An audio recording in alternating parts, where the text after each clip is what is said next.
All right, hey. Says we're starting here. I have no idea. All right, maybe we're live. All right. I love how every time you watch a live stream, there's always that moment at the beginning where everybody's like, is it? Is it? I don't know. But hey, I'm live, I guess. And as far as I can tell, completely alone. So I guess I'll just kind of hang out here for a little bit. Mainly, I'm just kind of wanting to test and kind of see how my new capture card and everything are doing. See if it's working. It does kind of look like it's working, as far as I can tell. I don't know. So I guess I'll just kind of hang out and see if anybody shows up. If not, hey, that's fine. I don't really expect anybody to. So yeah, how do I fill some time? Let's just, I guess I'll talk about the channel a little bit here. What's going on? So I did finish editing episodes, what are those going to be? 8 and 9 of the Let's Mix. And I've almost got them finished editing, but yeah, I'll have episode 8 ready for Thursday at noon. And episode 9 next week. So yeah, it's all vocals this time. It turned out to be pretty long. Yeah, it was like, 43 minutes or something altogether. So I'm gonna end up splitting that one in two, and I'll get those out. So, oh hey, look at that! A couple people showed up. Either one or two people. I still don't know if the viewer count here actually counts me as well. So it's either me and one person, or oh, let's see here. Who's that? Reveal Kingdom. Hey, nice setup. All right. Hey, why, thank you very much. I appreciate it. Yeah, I'm trying out a live streaming setup here. I haven't really live streamed much, so I have absolutely nothing prepared. So I have no idea what what to expect here. But yeah. So. And sorry, I keep looking over here. This is where my monitoring is. I can't really. So anyways, yeah. What else has been going on here? So I got some good ideas from you all for a couple of future episodes. So once I get this Let's Mix all wrapped up here, that'll probably be another maybe 2 or 3, 4, maybe another 4 weeks. I think I probably got another probably 3 or 4 episodes. Maybe a little bit of wrap up to do. But yeah, I got some good ideas from you all. One person, and sorry, I can't remember who it was, had requested that I do like some kind of tracking and more than one person in the home studio kind of stuff. Which, hey, I'll be honest, I don't really have just a ton of experience with accommodating people other than me. All this stuff is just kind of focused around me, for better or for worse. Yeah, I still have no idea if this one person watching is just me or if it's actually another person. But a future episode about about how to accommodate more than one person in a home studio. I think that is a great topic, and really, probably not a whole lot of gear involved. It's more just kind of a space and logistics kind of stuff. So I think that'll make a pretty good topic. What else? I still would like to do one about building a recording computer here in the next. I don't know, probably the next week or two. I need to go. My computers are super dusty, and it's time to take them outside and blow them out with some compressed air. And since I'm going to have my recording computer pulled from the rack and my other computer here outside, hey, that would make a great opportunity to actually kind of go through the components for a recording computer. And here, who was that? Slide 85 says hello. Well, hello. Hi, how are you doing? All right. Well, yeah, like I said, I have absolutely nothing prepared or anything. This was as much of a tech demo to see if I could actually get this camera to work with the live stream setup. But yeah, hey, any questions or anything you guys have, feel free to throw them out. Anything about home audio and home recording and anything like that. I'd be happy to toss my 2 cents in just to see. So yeah. In the meantime, what else? What else? Any other, yeah, topics for future future episodes? Pardon me.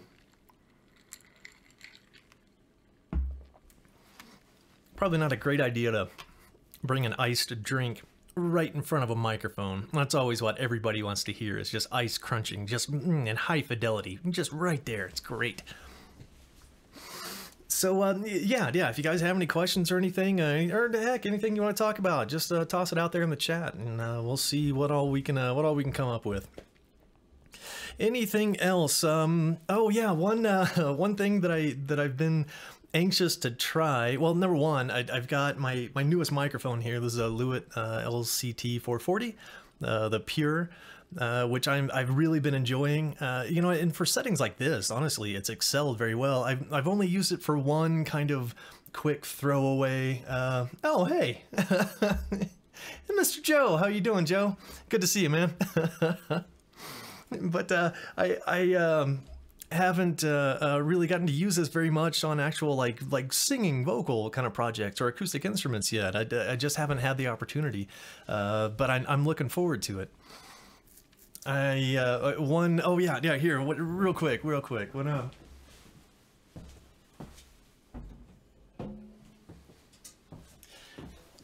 I have to say that I'm kind of dying to record this little guy. This is a Deering banjo lele. It's a little ukulele on a banjo body. I'm really kind of dying to record this little guy. It's just kind of a fun little. I can't play ukulele to save my life. Oh, and he's not in tune. But yeah, I can't wait to stick a mic in front of this guy and see what he's up to. And I gotta find a safe place to set him down.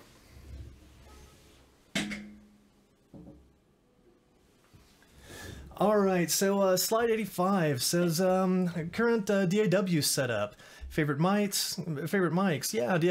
My current DAW setup, I am still using Reaper. Once I went through a few many years ago. I started with Cool Edit Pro, which at the time I loved until I discovered real-time effects. Cool Edit Pro was you had to do offline processing of all your effects, so you add a reverb.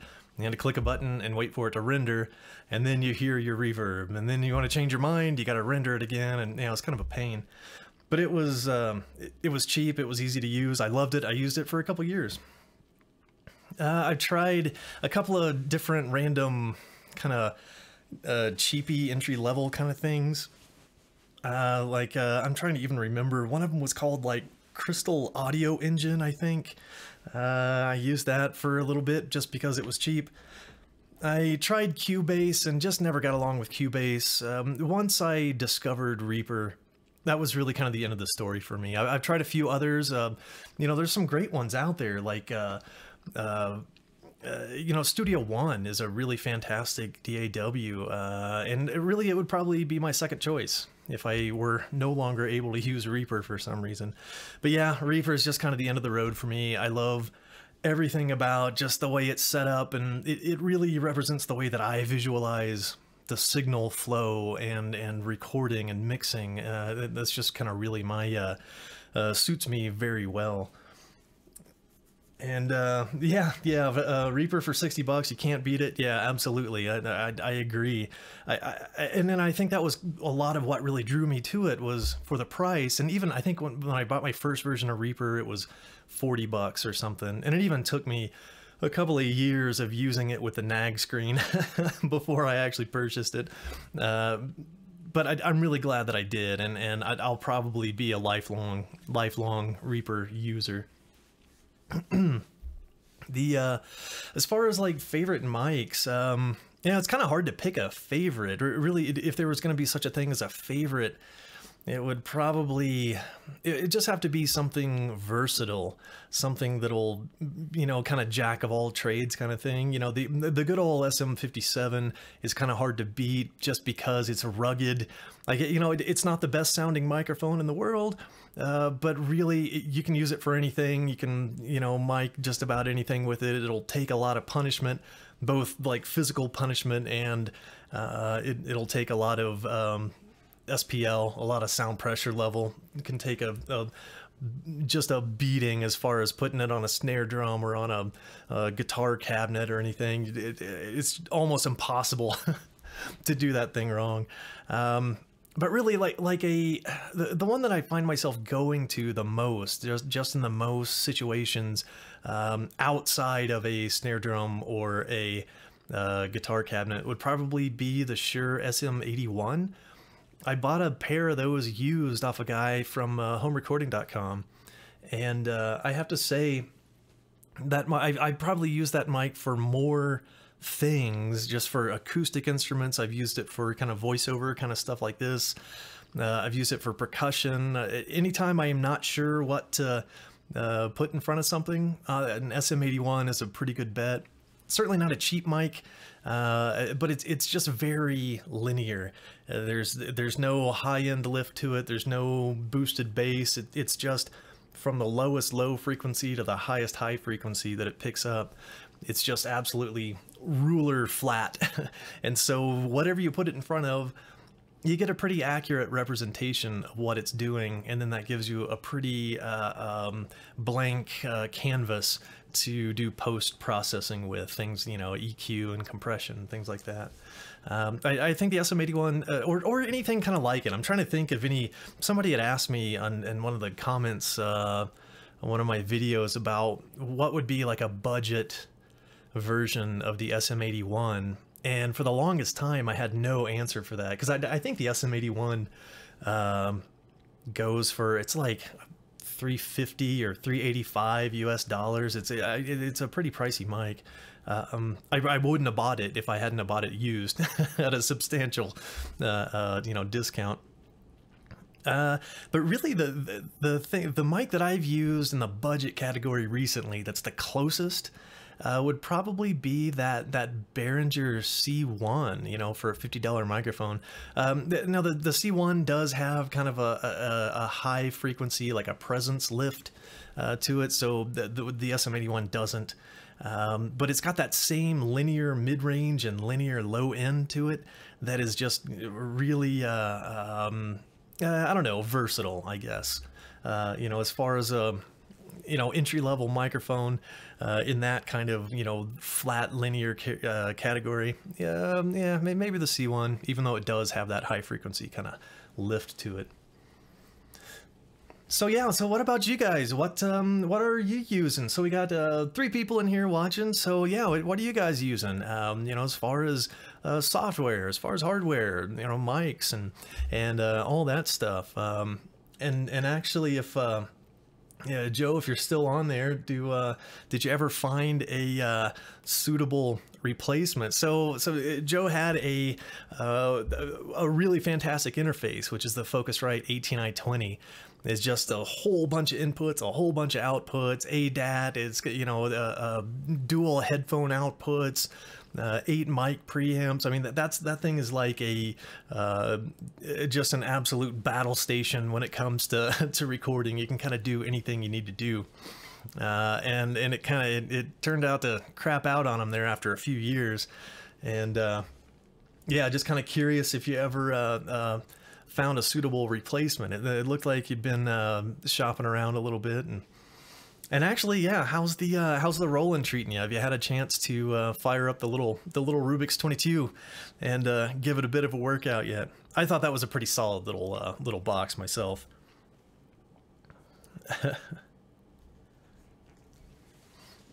So yeah, what else? Yeah, so what are you guys using? What do you use at home to, and really, what do you record with it?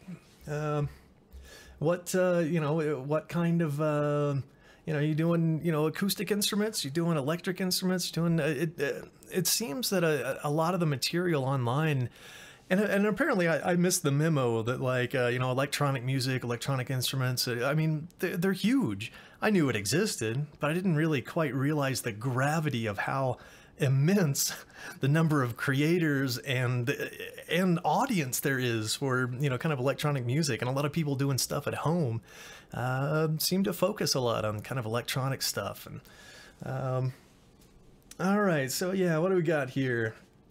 So Slide 85 says just moved, went with Reaper, and doing a hybrid system. Really, that's interesting. So a hybrid, are you using like an analog front end, like a console or a mixer or something with a audio interface kind of backing it up?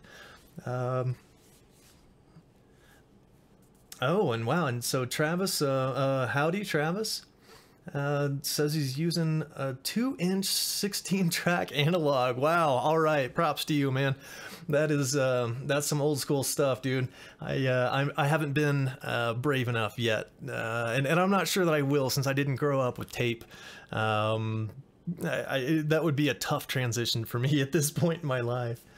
Joe says, filed a ticket with tech support this evening and gonna try a repair first. All right, well that's cool. So so this is back to the HNI 20.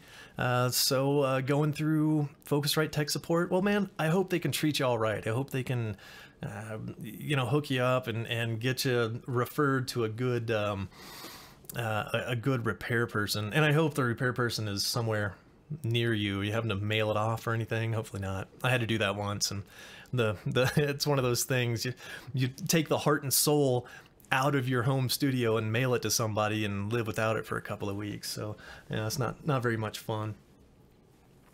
So yeah, Travis with the 16-track analog, that's pretty awesome. Slide 85 has got old analog combined with DAW and a Barry unit. All right. Says a mic to a tube preamp to a mixer, and then to any outboard gear, and then out through sub outs to the audio interface. All right, yeah, that's a cool setup. That's pretty good. You know, in every home studio space that I've had, I just haven't quite had the room to accommodate the footprint of a mixer. I love the routing options of a mixer, and you know, especially for monitoring and playback and sub mixes and all that stuff. There's some really cool stuff you can do. I've just never quite had a space to really put it. The only mixer I've ever used in my own studio, and this was my very first mixer. I've still got it in a box in the basement. It's oh man, it was one of Yamaha's little you know, MG series thing from the early 2000s.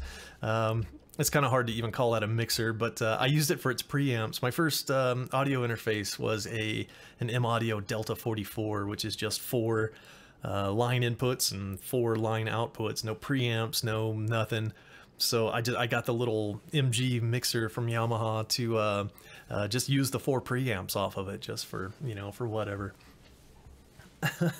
So Slide 85 says, I'm old, so I have the stuff. Yeah, I understand.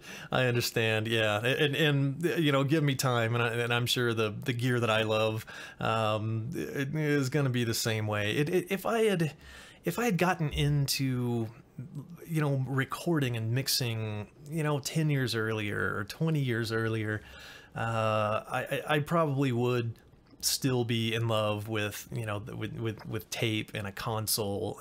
You know, that was kind of the same, or that was kind of the only show in town for the longest time. And once Tascam and those and Teak and those guys like started to make the portable kind of 4-tracks, that's actually the first recorder I remember seeing. Guys that I was in a band with a little later on, they were trying to record on a little, it was like a Tascam. Actually, Joe, you were recording on that, weren't you? A little Tascam like 4-track Porta Studio, and you know, actually got some good sounding stuff off of it.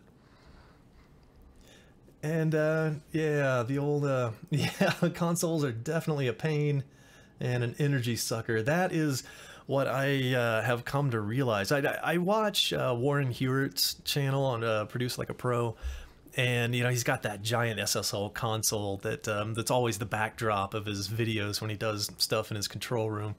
And it's such a beautiful sight. I mean, like, doesn't that just say recording studio to you? I mean, just the sight of it. I mean, it's just a beautiful thing. But I do remember him saying that the power requirements for it are just immense, that the heat that it puts off, and then all the power that it sucks. Yeah, I am not exactly sure what I would do with that. So Joe says that Rubik's is a solid entry-level interface. You know, I agree. Preamps sound nice. Good, good. Yeah, just not enough ins and out. Yeah, I agree. Going from an 18i20 to any 2-in, 2-out interface, yeah, that's kind of a tough step. You get spoiled.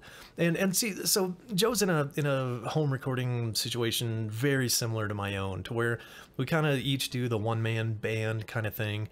And so 18 inputs and 20 outputs sounds like a lot, but a lot of our usage of all those inputs and outputs is just so we can have stuff all plugged in and set up and ready to go. It's not that, you know, that I know for me, I'm not going to record 18 tracks at a time, but I might have 18 things that I just want plugged in, ready to go, and I don't want to have to tear it all down after I finish and put it all away. And then next time have to drag it all back out and plug it all back in and set it all back up and, you know, test levels and all that stuff. So I appreciate having ample, if not excessive, connectivity in a home studio. It's just nice to be able to walk up to something and just hit one switch and you're ready to go. Yeah, Slide 85 has got a old Behringer 2448 unit, bought in the 90s. Oh, okay, yeah, so that was one of the lawsuit ones with Mackie, right? And so 2448, so is that inputs and outputs then? Because I remember I do remember reading that Mackie and who was the other company? Was it Yamaha or somebody that sued Behringer? Yeah, back in that late 90s, early 2000s kind of time frame. And unfortunately for, you know, a lot of us that are into home recording, that was when I learned that Behringer was a brand, and it was that kind of stuff that I associated with Behringer, you know, for the longest time. And really it was a pretty justified thing for the longest time, because they just kind of took other people's stuff and reverse engineered it, figured out how to build it dirt cheap, and then, you know, sell it at a fraction of the price of what the original would cost with the original brand name on it. Over the years, though, I have to admit, like, I was definitely a Behringer hater for a long time. I was right in there with all those, you know, you've heard all those guys, you've seen the forum posts, and I was right in there with them. But really, in the last few years, I've kind of started to come around, because, you know, it seems that they've kind of culled in their product line a little bit. They're focusing a little bit more. And, you know, honestly, for that, you know, dirt cheap entry-level UMC 22 that keeps popping up on my channel, the reason it keeps popping up is because I'm really a fan of that little thing, just because for the sole reason that if that thing had existed whenever I bought my first interface, or even before my first interface, I bought a Sound Blaster card thinking that, yeah, this is gonna be, I'm gonna write my songs and record them. And there just was no one device at a reasonable price that brought together a preamp, you know, ADC and DAC, USB connectivity, you know, all that stuff into one box, especially not for 40 bucks. Yeah, I have to say, I was pretty, I've been pretty impressed by that. I've got a few pieces of Behringer gear kicking around here. Their little headphone amp, that, like, you know, what is it, a $20 headphone amp they sell? Yeah, I can't remember what the heck it's called. Mine's buried down in the basement because I haven't needed more than one pair of headphones in here for a while. At least not since I moved here. And then, like, they're knockoff of the Sans amp. What is it, like the BD21 or something like that, which I'm less impressed with. Like, that's a little closer to the Behringer of old. You know, it's really plasticky and it's really kind of lightweight. And honestly, I don't really think it sounds all that great. But I think that, like, their audio interfaces, for the price, man, you can't really beat them. You know, at that price point, they're certainly not going to you know, win over the world or anything for sound quality or build quality. But man, those Midas preamps, for the price. I don't think anything can touch them. I don't think anything can even, you know, come near. Not even Behringer's older preamps. What do they call them? What the I can't remember what they called their older series of preamps before they bought Midas. All right, what else is going on here over in the chat? Yeah, so Travis has got a couple of, yeah, enjoy having the patch bay all ready to go with the console and makes life easy. Oh yeah, a patch bay would be an absolute, you know, match made in heaven for a console with all that connectivity and all the patch points and all the insert points and all the sub buses and the ins and the outs. Yeah, just a whole, and you say patch bays plural. I can imagine you've probably got if you got them stacked up. That's a whole lot of connectivity, and I love the simplicity of the whole DAW system. Yeah, I agree. There is something to be said about just one box that's got your preamps and your ins and your outs and your conversion and your computer connectivity and your metering and leveling and all that stuff.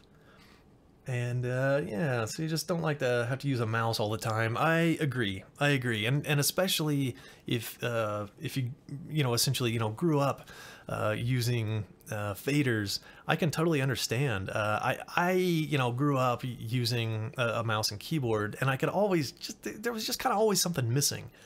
That's why I ended up with the it's out of frame here, but ended up with the PreSonus fader port. It's, you know, it's not a console quality fader, just the feel of the throw of the fader. But I wanted a fader.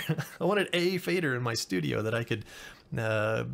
It really helps encourage me to use my ears rather than my eyes, because with a mouse and you click on something and then you kind of have to, you know, be eagle-eyed to make sure that you're not clicking on the wrong thing, and then, you know, you click it and hold it and start to drag it to do something, and yeah, you kind of lose something. It kind of forces you to keep your eyes on what you're doing rather than just listen to what's happening. And that's why I like having at least one fader, because it really does encourage me to take my eyes off the computer and just listen. And that's the most important thing. You know, we're doing audio here, so, you know, how it sounds is you know, how it looks doesn't really matter. It's just how it sounds. So yeah, what else here? Yeah, allow a kid with no money to the ability to record their ideas, and that's the value. Yeah, I agree.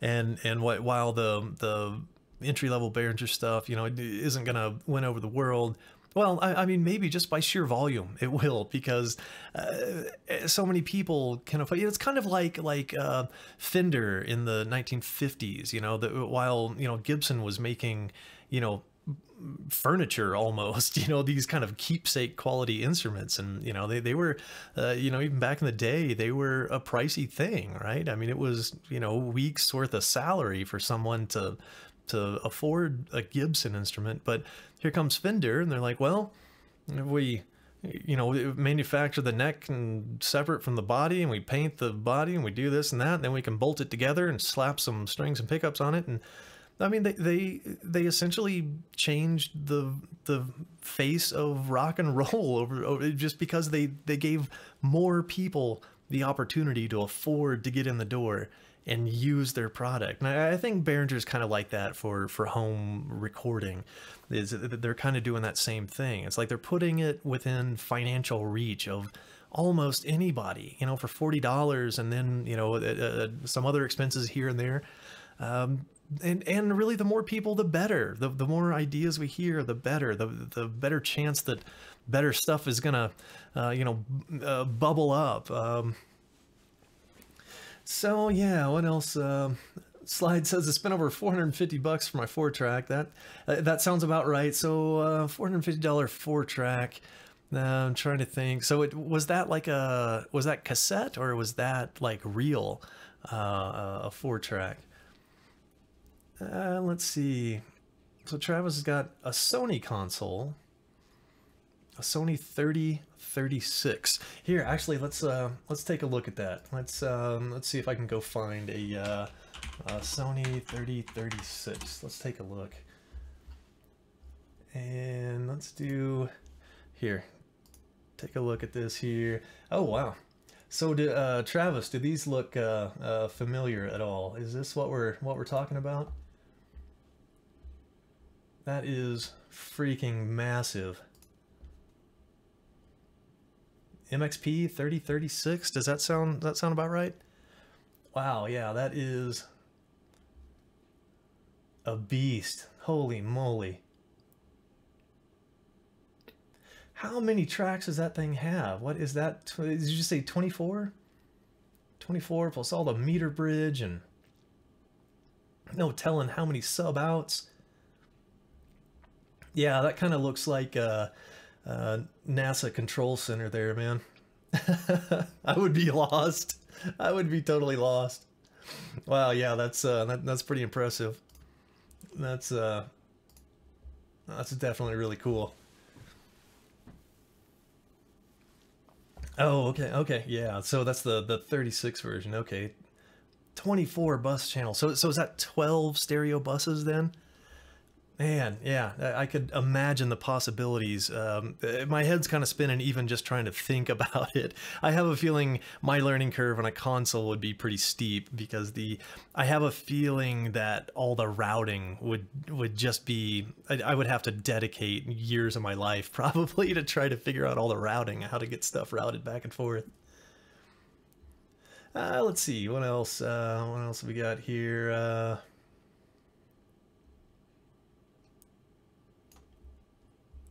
Yeah, so Travis says humanoids are wired to be tactile creatures, so faders totally make sense. I agree. There's just something to be said about touching and feeling and not having, just since you can feel it, you don't have to look at it. You can just close your eyes and listen, and I do appreciate that. And so Slide 85 says that these younger guys haven't made these days. Yeah. Spent so much money on gear and now spend $1,000 or less and you're set. Yeah, absolutely.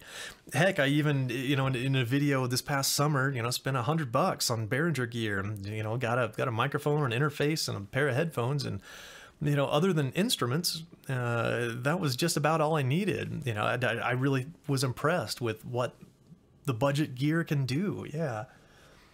And, yeah, the guys and girls, yeah.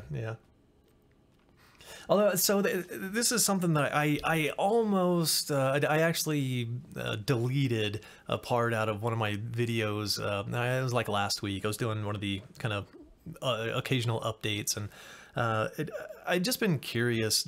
I was looking at the demographics for the analytics for my videos in the Creator Studio in YouTube. And I saw that the demographics had, months ago was like 96% male. And then I noticed this last week that it was 99% male. And it was just kind of astounding to me that any interest or any hobby or any, thing could have such a hugely lopsided demographic, along any lines, much less gender lines. So that I tried to kind of ask the question kind of rhetorically, but I just didn't very eloquently put it. So I ended up just cutting it out of that video. But I was just kind of curious, why that is. I mean, that's such a, that's even beyond just laws of average. I mean, that is a skew of gender like bias bigger than anything, and that's reinforced in, I've spent years and years on forums, audio recording forums, and home recording and all that. It's been the same way. Every once in a while, a female member will sign up, but it's very rare. They don't tend to stick around too long because honestly, most of the guys get kind of gross and pervy and drive them off. But I was just kind of, just curious what all factors are at work. And I actually started reading about it a little bit, and I was listening to the Tape Op podcast this last week. They had an interview with Sylvia Massey, who, if you don't know, she's a massively successful audio engineer and producer. She's produced Tool and Prince and geez, I can't even remember who all, but a female that has not only succeeded, but succeeded at the highest levels. And she didn't really say much on the topic. I have a feeling, you know, being so few and far between, I'm sure the successful audio engineering females probably get tired of trying to represent an entire gender, you know, being asked questions like that. So I actually started to send her an email just to ask for her input, and I stopped, and just, you know, again, I just don't really feel equipped to ask the question eloquently or anything. So but yeah, it's just one of those things. Hey, you know, it's Women's History Month, you know, I'll think about these things. And so all right. Oh yeah, we got a few more comments kind of pouring in here. Let me get caught up a little bit here. So so yeah, the Travis's Sony was 24 bus, 24 mono outs. Okay, all right. Just the console, just bigger. It's probably one of those things when you don't, you know, like me, I don't know what each and every button does, so when I look at it, my eyes kind of glaze over. But I'm sure spending a little time with just one channel strip, figuring out what everything does, spending one time with one bus strip, figure out what everything does, I could probably manage it eventually. But just visually, that's a visually imposing beast. Let's see, what else? Meant to be used with a 24 track tape deck. And wow, yeah, so 24 tracks on tape. So does that, like, by nature have to be 2-inch tape? I can't imagine much smaller tape accommodating 24 tracks, right? So yeah, that's pretty huge. Let's see. Travis says females are generally smarter than males. Yeah, in my experience, it's at least 50-50. Yeah. I've met some dummies on both sides of the fence, and I've met some just crack smart people on both sides of the fence as well. So, so slides is to attract females, make music or do something that responds to females. Right. And I see a lot of you know, a lot of female participation as the talent, but you know, on not a whole lot on the other side of the faders, you know, on the other side of the control room. I'm always a fan of diversity of perspective, and I think it could only be helpful, you know, the more diverse and the more diverse perspectives we get. So I think it could only be a positive thing for you know, music and the art of recording and capturing sound. So yeah, well, that's my take on it. They don't need tape machines to validate self-worth. I like it. Yeah, that's pretty good. Oh, hey, and Mr. Vachi from Recording Studio 9 hopped on. Hi, Vachi. How's it going? Hope everything's going fine on the other side of the world today. Let's see. So it's probably, you know what, about noon on Tuesday morning for you. So or noon on Tuesday for you. And Travis says there's some great female engineers here in Nashville, but it's largely Dudeville. Yeah, and that's just kind of the general experience from, you know, of my own, just in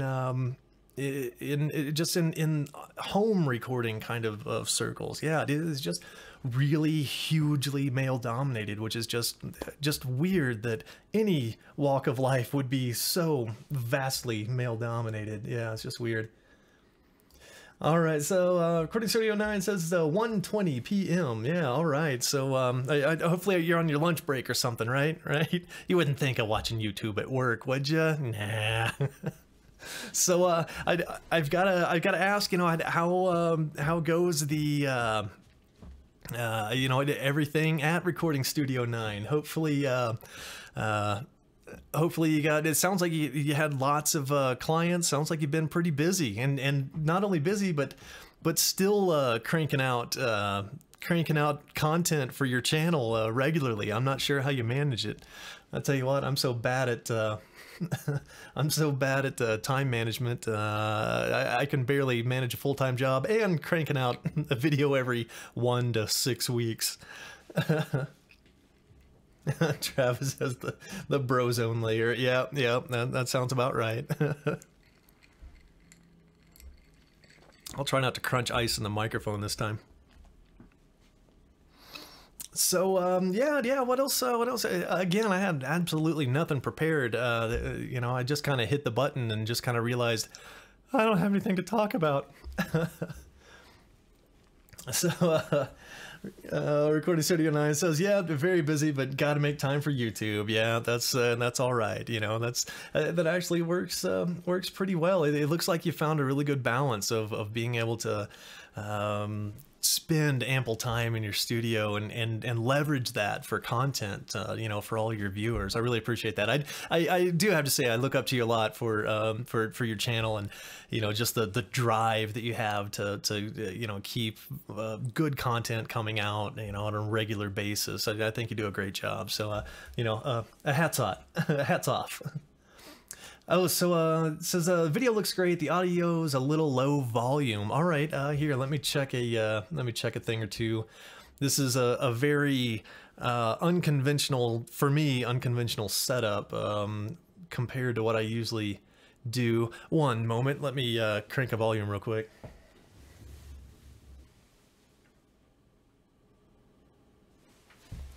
All right, it just kind of gave it one more notch in the output volume there, so hopefully that will do the trick. All right. So Travis, Chad is it? Yeah, Chad. Nice to meet you, Travis. Do you ever bring in other folks to record at your place? And yeah, this is something that I started to bring up when I first started the live cast here, is that I really rarely ever do. I tend to just write and record and mix my own stuff. And especially in this room, there's, and Joe's been in this room, you can vouch for it. There's not really a ton of room in here for two people with instruments. It's just kind of begging to whack somebody or knock something off a shelf or something. It could happen, you know. It's not like a phone booth or anything, but yeah, I just, even over the years, haven't really had many people in. I've jammed with my friends. You know, we've recorded a little snippets here and there, but yeah, I haven't really spent like prolonged periods of time, you know, just really jamming with or doing it in a professional capacity, having people in and recording them. Now Vache from Recording Studio 9, now he's built his own studio, actually with his own bare hands in his backyard. Really impressive, and has clients in what seems like very regularly, and I've got a lot of respect for that. I just haven't really. In my setup here, this is an upstairs of my home, and just kind of having random people in and out would be kind of weird, and getting gear in and out would be difficult, not impossible, but just kind of a pain. But yeah, for the most part, I just kind of like doing my own thing, for you know, for better or for worse. I think it would really improve my skills to be able to work with other people and just be, you know, there's something to be said about that problem solving that you have to do when, you know, somebody brings in this instrument or that instrument, or if you got this vocalist or that vocalist, and all that problem solving that you put in to try to get a good performance and capture a good performance and then treat a good performance, you know, in post. So, and all right, so Vache says it's a bit better. So yeah, I only gave it one notch. Trying to think of where else I could boost without. I'm going through OBS, and it's showing me peaking at about -10. Yeah, I can see that's a little quiet. All right, one more goose, and then we'll see what this does.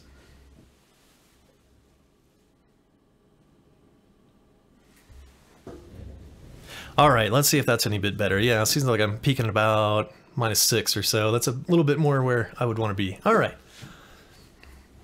So, oh, Travis, engineer for a living. That's awesome. That's great. So yeah, they do it like not only in a professional capacity, but doing it for a living. That's really awesome. That would also explain why you have a big giant Sony console at your disposal. That's something not a lot of us amateurs, you know, have just kind of hanging around, right? And so let's see here. So Travis says he's got an Instagram, actually. Yeah. All right. Hey, Travis, toss a link in the in the chat there, and well, I can check it out and see what all's going on. And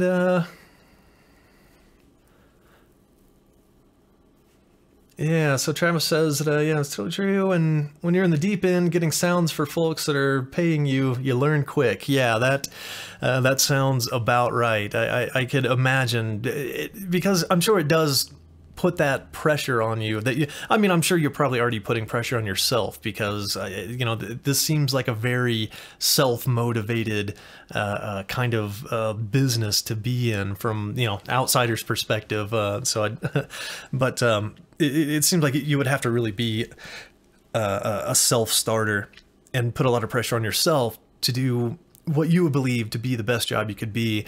But then to constantly have people people coming in, throwing you curveballs. I'm sure you sharpen your skills in a hurry. I've tended to get, you know, since I'm recording me mostly, it's really easy to kind of fall into ruts because, you know, it's like, well, I've got the compressor set up how it was last time, and I got the, you know, all my levels dialed in, and I got the mic in the same spot, and it is really easy to just kind of fall into a rut like that. So I try to, at least just for my own personal kind of growth and experience, try to kind of reapproach, you know, every time I start a mix or anything like that, to kind of try to come at it a little fresh, almost to kind of simulate that kind of thing of like, oh yeah, well, what if we wanted it to be like this? Or what if this client came in and wanted it to be like that? Rather than, hey, I know how I want it. I know how I want it to sound. I mean, there's something to be said for that too, right? I mean, having a vision and sticking to it. But yeah, it's definitely healthy to get kind of a collection of perspectives, you know. So yeah, strange bird recording. All right, cool. And it says, I want my guitar to sound more syrupy, bro. Yeah, doesn't that sounds like exactly something I would be terrified to have somebody come in and tell me, because, or like I was watching a documentary on the Grateful Dead and how I think they burned out a couple of producers whenever they were trying to go in and make, I can't even remember what album it was, but yeah, they're telling the producer, like, we want the sound of thick air. So Slide says, I had a client tells me after we record acoustic guitar that he wants to sound like Adrian Legg. Oh, okay. Tell him, well, go practice. Come and see me again in 18 months.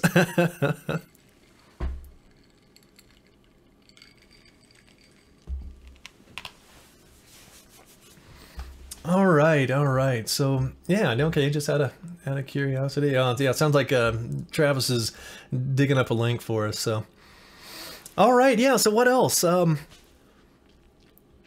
Let's see. I've been at it 48 minutes. So yeah, I'll hang out here for a little bit longer and chat with you guys. We've got 7 people watching. That's pretty cool. Hi, 7 other people. How's everybody?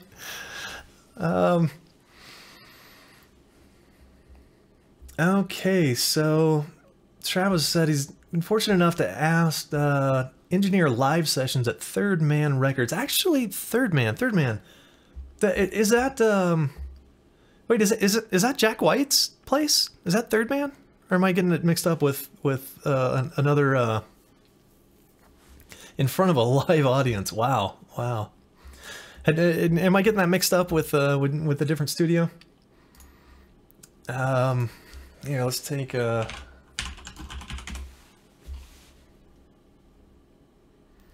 yeah, I was gonna do a quick Google there, but let's take a quick look at Third Man Records. Here, let's take a look. Actually, yeah, that is Jack White's studio. All right, that's pretty cool.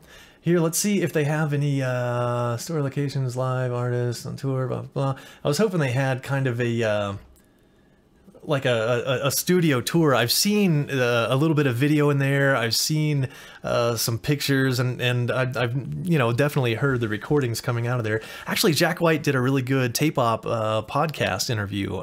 If you haven't checked out Tape Op podcast, definitely go take a look at that. Yeah, I can't really find anything worth going. Oh well. So yeah, and here, let's go look back at the live chat here. Yeah, it says Jack White's place. Yeah, that's pretty cool. I'm a fan of his just kind of unbridled creativity. I really like what that guy does. I haven't really listened to much of his stuff lately, though. Wasn't he back with the Dead Weather not too long ago? I can't remember, but yeah, that's pretty awesome. So, Slide 85 says the guy's a professional musician, teaches out of college, hell of a musician. Oh, so this is Adrian Legg, right? Unfortunately, it didn't give me a reference to what he wanted before. Oh, no, the guy that wanted to sound like Adrian Legg. Okay, didn't give me a reference to what he wanted before we started. Yeah, that's I honestly, I have no idea what I would do. And I think that would probably be good for me, and probably good for a lot of us that are recording at home and not really, you know, interacting with other with talent, with other engineers. I mean, I interact a lot with other home audio, you know, engineers, if you can call us engineers. I don't know, that might be an insult to engineers. But something about just working with them, that cooperation, that kind of back and forth of like, what do you want? What can I give you? Yeah, striking that balance. Travis says it's not his home studio. He's got another at his house that he does his records at. Oh, okay. I guess, yeah, I didn't, this is the record shop, which also has a studio. Yeah, I guess I hadn't thought about that it's not, I knew that Third Man was his studio, but yeah, I guess I didn't realize that. I can't imagine what, you know, Jack White's home studio would look like. A funny guy. Yeah, I bet he is. I did, yeah. It's the equivalent of a guy with a mullet coming in for a bowl cut. Oh. So, yeah, oh man, I would honestly love to meet Jack White. That would, yeah, just to talk with him. Yeah, he did a really good that really good interview, and I think it was actually geez, his name is left me, the guy that does Tape Op magazine. So in case you didn't know, the same guy, Larry Crane, right?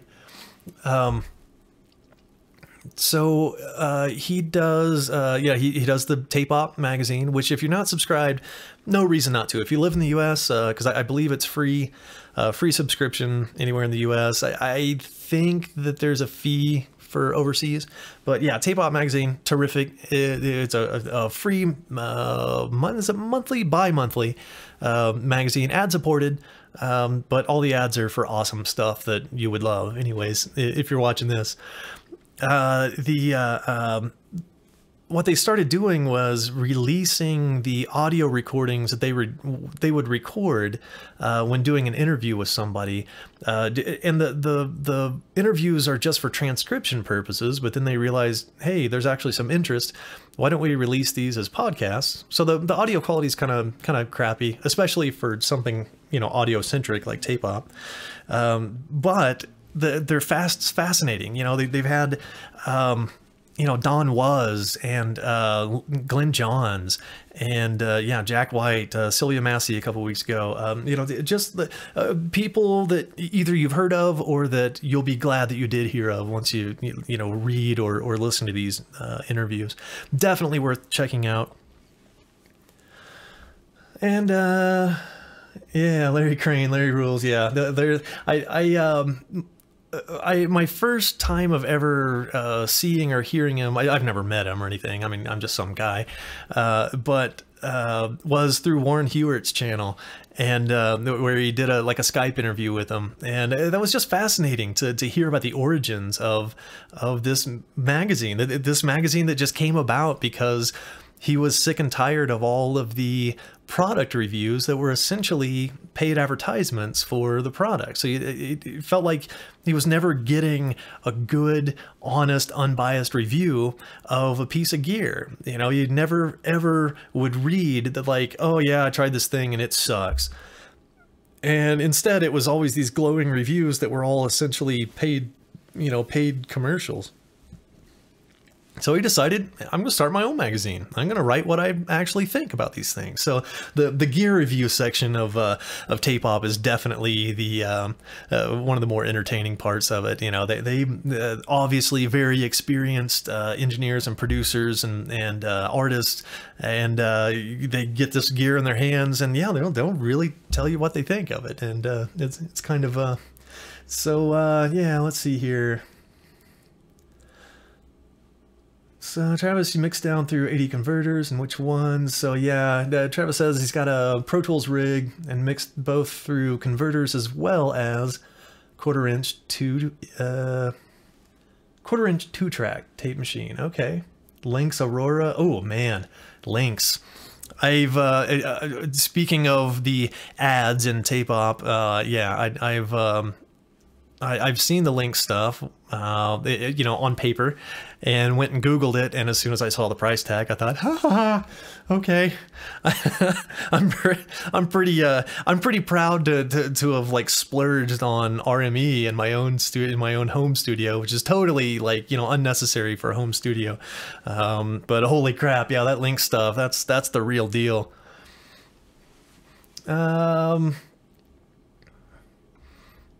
So Travis says, oh, about Larry Crane is exactly what you would expect in person. Met him at a trade show when I worked for a mic company. Awesome. Hey, which mic company did you work for? Just out of curiosity. Not that I may or may not have ever heard of him. Travis says, extremely blessed. Yeah, I would agree. I mean, if you get to do what you love to do for a living, then absolutely, that's definitely a blessing. The what else? AEA ribbon mics. AEA. That sounds vaguely familiar, but I can't put my finger on it. With Wes Dooley. Well, that's really cool. Yeah, so it sounds like you've spent a lifetime in music related careers. Man, I tell you what, I have to say I'm jealous. You know, that wouldn't that be a wonderful way to be able to spend a career? I know that I love doing this. I love all the not only just all the gadgetry, but there's just something that I've always been drawn to persisting music onto a medium and some amount of even manipulation, or you know, I don't know, there's just something I can't even really put into words about how just kind of deeply fulfilling it is, you know, when you write that thing and then you record it and you hear it back, you know, for the first time, and to be able to spend a career surrounded by the people and the gear and the instruments and the music and the sounds and the feel. Yeah, hats off to you, man. I tell you what, congratulations. I think that's the dream. Well, Travis says that AEA makes fancy pants high-end ribbon mics. All right, like the R44. So I can imagine what a high-end ribbon mic might go for. So they like the Royers, you know, like they're I can't remember what's Royer's big ribbon. I mean, those things are, I mean, those are like $1,100, $1,200, $1,300 for like a nice ribbon, and that's like a mid-range ribbon, isn't it? I don't even think that's like a fancy pants one. So yeah, I moved to Nashville when I was 35 and 41 now. Hey, I'm 41 as well. So yeah, that's that sounds like a really awesome career path, man. I'm happy for you. So yeah, The AEA ribbons were between $3,500 and $5K each. All right, so, you know, right in my price range, right? Right in my price range. If I sold an organ, maybe. So, Galactic Fever has a question about, what do you think about the AT2020 for my first mic to record music? Oh man, so this is a mic that I don't have any hands-on experience with. So really, all I could really do would be parrot things that I've heard about them back to you, which wouldn't really be all that useful. From my secondhand opinion of an AT2020, it sounds like it's a fine mic. For the price, probably nothing wrong with it. From what I understand, I think they have a pretty pronounced high frequency lift on them, which in the kind of budget category is a little a lot of times is a little undesirable, because for some reason the people that make those capsules, the Chinese made capsules, for the money, they can't quite dial it in to where that high end sounds crisp and nice.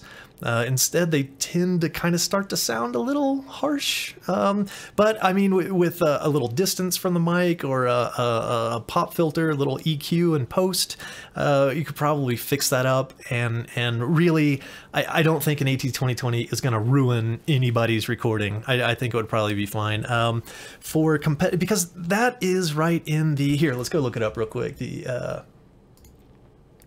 Let's go take a look. So the AT2020, let's go check it out at Sweetwater.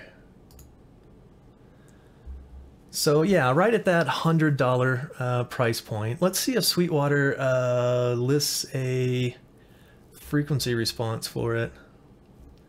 Spec sheet. So, okay, yeah, actually not quite here. Let's zoom in on this.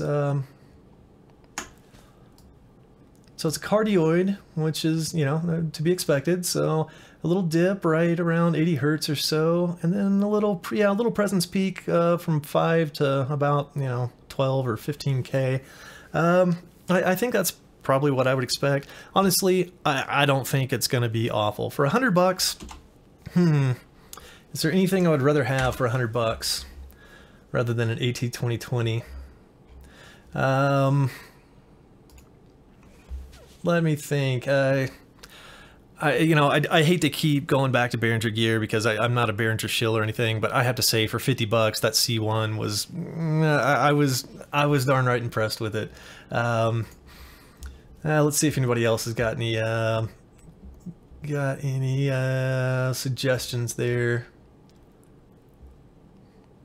So Slide 85 likes the AT mics. Travis says, got a chance to bring a mic to Jeff Tweedy at the Wilco Loft. Oh, that's actually pretty cool. It sounds like, for those last few Wilco albums, sound like they were kind of using ribbon type mics with very little reverb or any sort of processing on it. At least that's the vocals, the lead vocals on Wilco's last couple albums, like sounded like really dry, like kind of super dry. I don't know. And Slide 85 said, previously, it can't go wrong with the Shure SM57. And yeah, I agree. I mean, it's like, I think the takeaway from an SM57 would be jack of all trades, master of none, right? You know, for $100, you get a mic that you couldn't destroy if you tried. I mean, maybe if you take it swimming or something, you could probably do it in. But I mean, if even reasonably remotely taken well care of, will last a lifetime and a half. And you know, it's fine. You know, it's a dynamic mic, so it's not going to have that super fine detail that a condenser mic like the AT2020 would have. Oh yeah, so Travis, the old pencil trick, yeah, it says tape a number 2 pencil right on the diaphragm or grill, and it'll warm it up sonically. Built-in plosive stopper. Yeah, I've heard of that trick. I've never tried it myself. That would make a great attempt at a video. The pencil trick is, yeah, to take a pencil and tape it you know, across the face of the microphone, just as a way to divert some of that direct puff of air, kind of like a pop filter would do. Yeah. So yeah, what do we got here? Okay. So he says that, I assume, Travis, you're talking about Wilco's latest vocals. So he's saying that's a Neumann actually on vocals. That's interesting. Okay. Yeah. Like I mean, it just sounds yeah, just dry. I guess it's all in the post processing, of which it sounds like there is not very much. Sounds like they just kind of took it really raw and naked, just right off the mic into the preamp, and you know, whatever. Who knows? For what I know, they could be doing all sorts of stuff behind the scenes. I'm sure there's somewhere there's a fair amount of compression on it, you know, at some stage.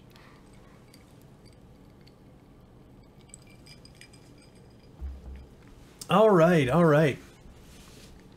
Well, hey, I tell you what, guys, I think I am gonna go ahead and wrap this up here. Yeah, I've been at it just a little bit over an hour here, so yeah, I just wanted to, when I pressed the button, I just wanted to know if I could get my camera to work with my new capture card thing. And it apparently does work. There's been a lot of technical difficulty in the process. This hadn't been very easy. And I don't know if you guys can see it or not, but is there an occasionally flashing black bar that goes across the top of the screen every once in a while? Like in my monitoring, I see that, and it drives me nuts, and I hadn't been able to get rid of it, but I have no idea if it's coming through on the stream or not. It might just be, you know, something local that's happening on my computer. Not exactly sure. But yeah, I think I'm going to, okay, yeah, Vache says that, yeah, black bar does come on and off. Yeah, I'll see what I can do about that before I try to live stream again. It's driving me nuts. I have a feeling I need to punt on this capture card and try a different one. But yeah, Travis, very nice chatting with you out in Nashville. Best of luck to you, and you know, you're definitely an inspiration to all of us guys, you know, doing this in our basements and bedrooms and garages and attics and everything around the world. So hats off to you, man. Vache, it's always great to see you. I'm glad you stopped by. Joe, I hope you have a great evening. And Slide, and who else was at the Galactic Fever? I hope you guys have a great one. All right, I'm gonna sign off here, and have a great evening or afternoon, depending on where you are. All right, I'll see you guys next time. And now to try to shut this thing off. Which I may not be able to do.